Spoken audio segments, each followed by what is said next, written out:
Graça e paz, amados irmãos da Igreja Batista em Jerusalém.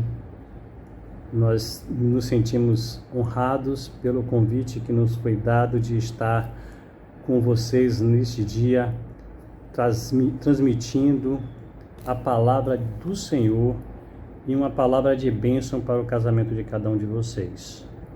Eu me chamo José Val, sou pastor da Primeira Igreja Batista em Pirajá e já fui membro desta amada igreja. E queremos meditar nesta noite, neste dia, sobre a graça do Senhor no nosso matrimônio.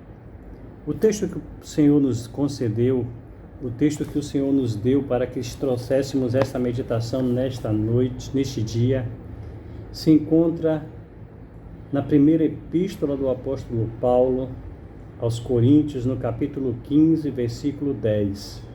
Onde está escrito a seguinte expressão registrada pelo apóstolo Paulo: mas pela graça de Deus sou o que sou, e a sua graça para comigo não foi vã, antes trabalhei muito mais do que todos eles, todavia não eu, mas a graça de Deus que está comigo. A graça de Deus no meu casamento. Nós gostaríamos de orar nesse instante, colocando a vida de cada um de vocês que estará nos ouvindo e a vida de cada cônjuge, cada casal em nosso meio. Querido Deus e amado Pai, nós declaramos, ó Deus, nós fizemos a leitura da Tua Palavra e cremos, ó Deus, que ela é poderosa para nos dar, ó Deus, o alimento necessário para que possa nutrir a nossa vida e de uma maneira toda especial suprir a nossa vida conjugal com as bênçãos dos altos céus. Porque cremos, ó Deus, que o Senhor tem trazido sempre uma bênção toda especial para o nosso casamento, para o nosso lar, para a nossa família.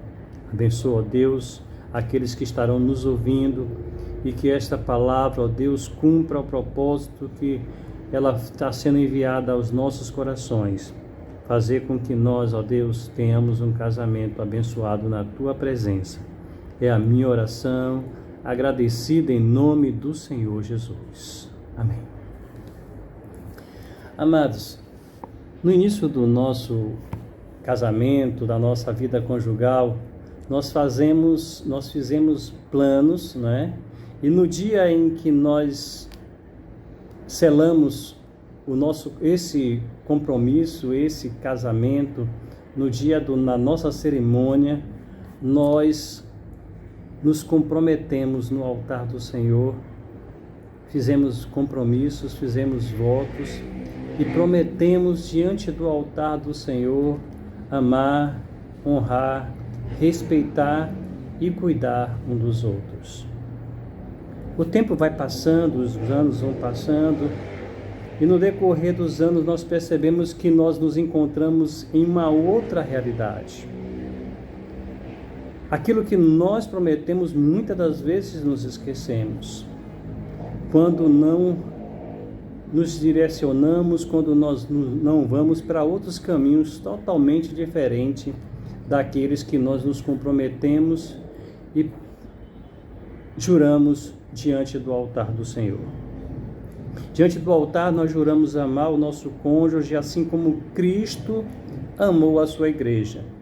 E nos pegamos amando mais os nossos projetos e os nossos sonhos do que o nosso cônjuge. Coisas ao invés de pessoas. E até os acusamos, irmãos. Acusamos os nossos cônjuges de serem a causa de não realizarmos ou de não termos conseguido realizar os nossos sonhos. E até pensamos ou imaginamos como seria o nosso caminho se nós escolhêssemos uma outra realidade. Talvez até achemos que pudéssemos realizar realmente os nossos sonhos. Juramos honrar e respeitar. E nos vemos entristecendo e fazendo chorar o nosso cônjuge. não lhe dando o devido valor e até mesmo humilhando e menosprezando. Nosso cônjuge não precisa ser humilhado, irmãos, não precisa ser menosprezado. Quando não fazemos coisas piores, fazemos comparações entre nosso cônjuge e outras pessoas, até mesmo da nossa família, ou até mesmo estranhos, ou até mesmo pessoas conhecidas nossas. Quando fazemos isso, nós estamos humilhando, menosprezando e até maculando o nosso cônjuge. Nos comprometemos a cuidar e nem nos importamos com pequenos detalhes do dia a dia. Negligenciamos por completo o outro.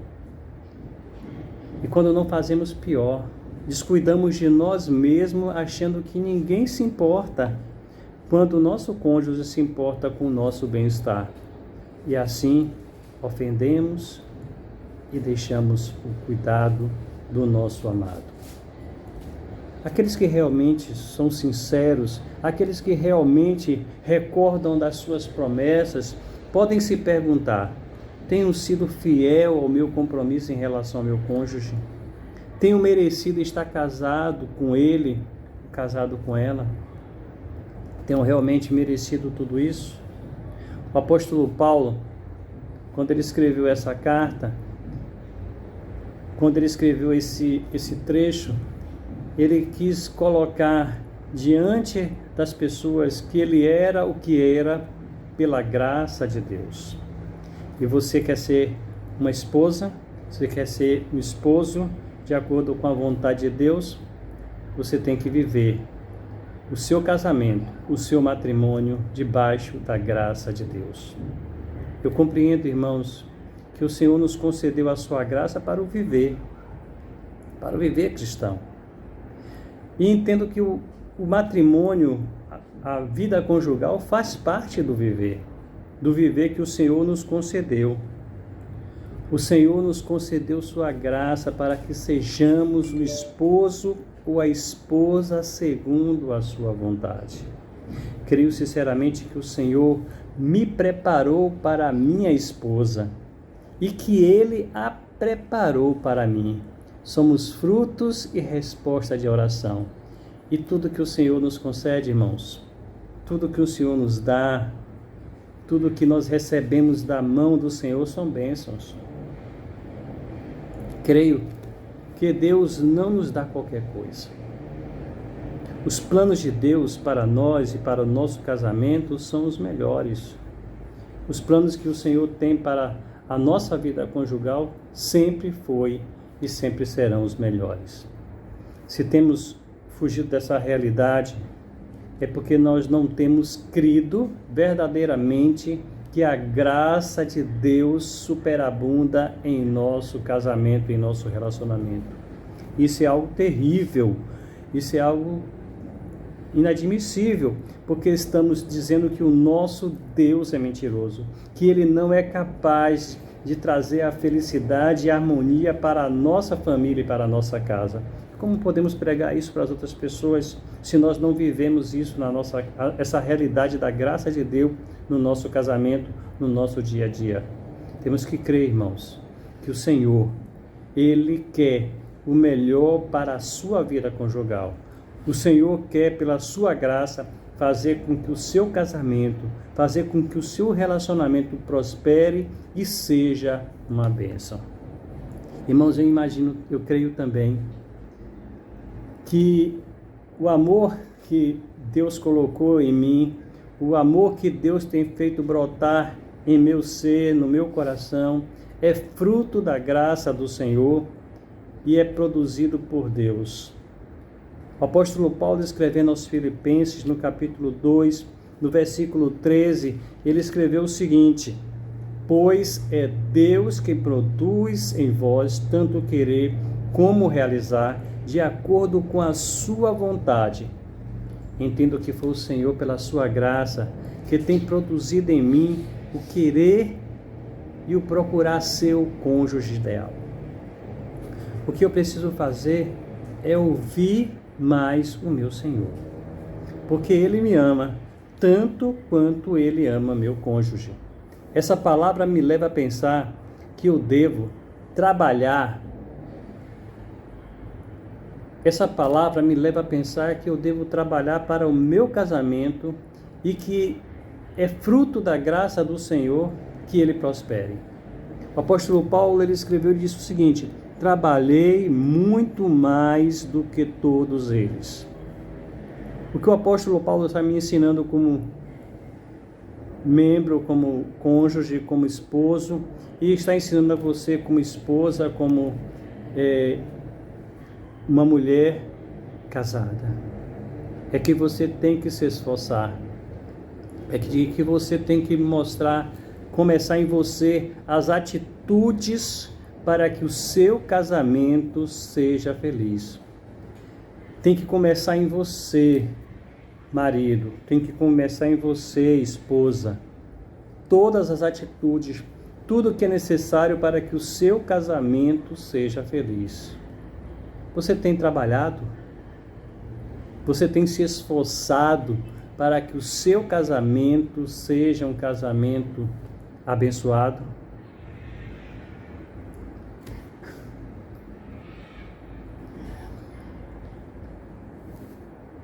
Você tem se esforçado?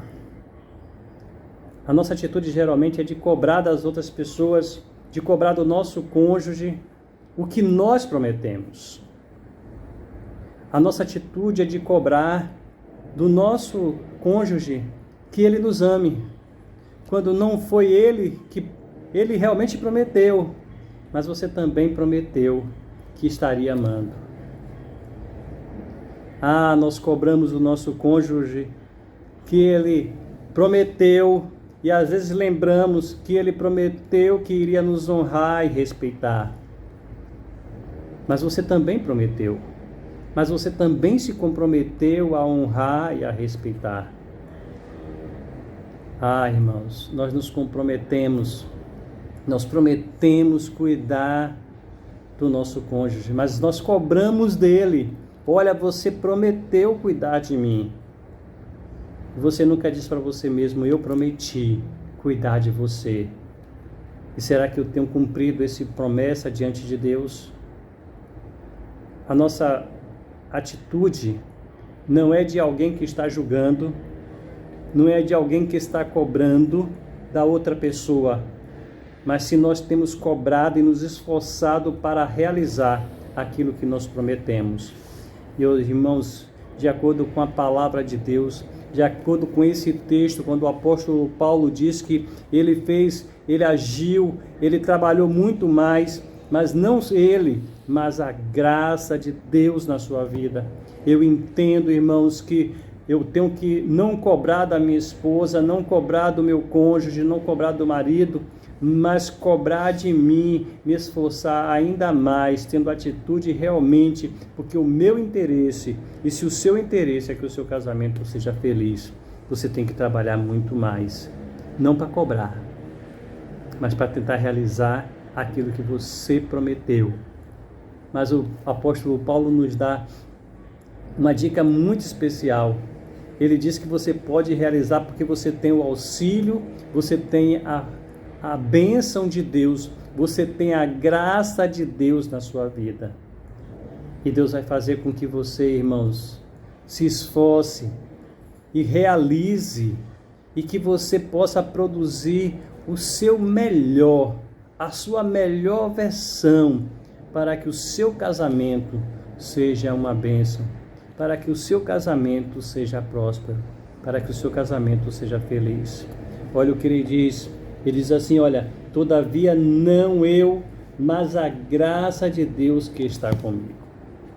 Então, irmãos, você tem a garantia de que o Senhor estará te auxiliando para que você possa cumprir as promessas. O Senhor não vai te auxiliar para que você esteja cumprindo, para que você esteja cobrando do seu cônjuge, mas para que você esteja cumprindo o seu propósito diante do Senhor. Finalmente, irmãos, eu entendo que essa graça, ela me faz igual ao meu cônjuge. Nem melhor, nem maior. simplesmente igual. Eu entendo que o apóstolo Paulo, quando ele menciona os outros apóstolos, ele diz que todos eles tinham um só propósito: anunciar o evangelho de Cristo Jesus. E tanto eu quanto a minha esposa, tanto você, esposa, quanto você, marido, tem um único propósito, um único objetivo nesse relacionamento: fazer com que o seu casamento seja abençoado, seja próspero no Senhor. O apóstolo Paulo escreveu nessa mesma carta, no capítulo 4, versículo 7, 1 Coríntios 4, 7, ele escreveu o seguinte: pois quem é que te fez destacado em relação aos demais? E eu pergunto, quem é que te fez destacado da sua esposa? Quem é que te fez destacada diante do seu marido? E ele continua dizendo o seguinte: e o que tens que não tenha recebido? E se recebestes, então, qual o motivo de teu orgulho? Se você é um bom marido, se você é uma boa esposa, se você recebeu do Senhor. Seja bênção, irmãos. Compartilhe. Você de graça recebeu de Deus, de graça você tem que compartilhar com o seu cônjuge. Você não é melhor, nem maior, nem especial. Você é tão especial quanto o outro. Quando nós lemos no livro de Gênesis, em Gênesis 1, 27, quando nós lemos esse texto, nós entendemos uma coisa. Esse texto nos dá a entender que quando Deus criou homem e mulher, os criou. Geralmente a gente lê o livro de Gênesis e vê que Deus primeiro criou o homem, no capítulo 2, e depois do homem formou a mulher. Mas no relato da criação, em Gênesis capítulo 1, nós encontramos que homem e mulher os criou. E a bênção só foi dada depois de estar os dois juntos, homem e mulher. Deus abençoou a ambos. O casamento de vocês vai prosperar, vai ser bênção, vai ser pela graça, vai ser obra de Deus, se vocês deixarem Deus abençoar o seu casamento. Que o Senhor, pois, aplique essa palavra e a nossa palavra que eu quero deixar para vocês neste dia. Vivam a graça de Deus. Eu quero fazer uma pergunta para finalizar. Você já pediu a graça de Deus para o seu casamento hoje? Você já pediu a graça de Deus para o seu viver hoje? Eu oro a Deus para que Deus esteja lembrando a vocês e pedir sempre a bênção e a graça de Deus para o seu viver. Que o Senhor nos abençoe. Amém.